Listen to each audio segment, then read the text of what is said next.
Decorative stitches are my passion, and the Pfaff Ambition 620 does not disappoint. You know, it doesn't have thousands of stitches, but trust me, if you gave me this machine and asked me to be very creative with it, those are the stitches I would love to have at my fingertips.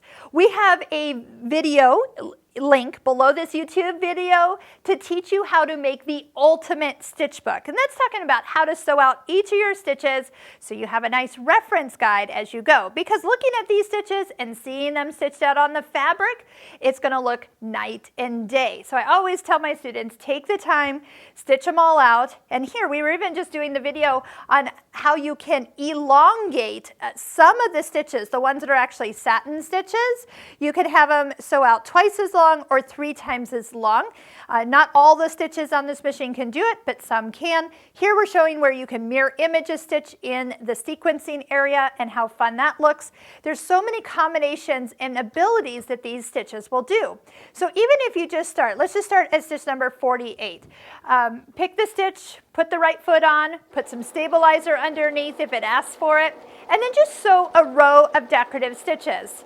Now remember, you've got the start stop button, which is one of my other favorites. Push it so you don't have to hold your foot on the foot control and let it stitch.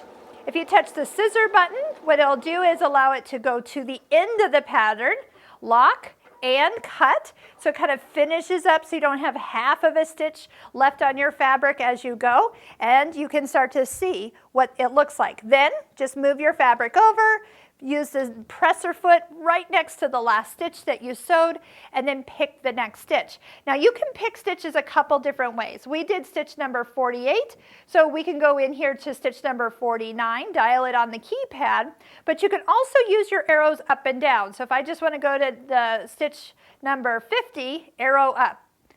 Goes to the next stitch, arrow up again, 51, 52, 53, 54, and you can just go right through the lineup as you stitch. So let's go back to stitch 49, touch the start stop button, let it stitch out. This one's a very long stitch. And how would I know that that's a long stitch? It's because it shows the stitch length. It's not so much like how it looks when you're doing a straight stitch. It says 21 millimeters long. That means that one whole repeat of the stitch before it starts over again is 21 millimeters from here to here. So I knew exactly when I started that that's going to be a much longer repeat than, say, our stitch that we were on before at 48, which only is a 9 millimeter repeat, which was half the size. So it definitely shows, like if you're looking for a certain stitch, what to look for. So remember, some of these stitches are going to look a little bit different stitched out than they do on the picture. If you've got variegated thread, you're going to love to maybe do some of your stitches with the multi-changing thread.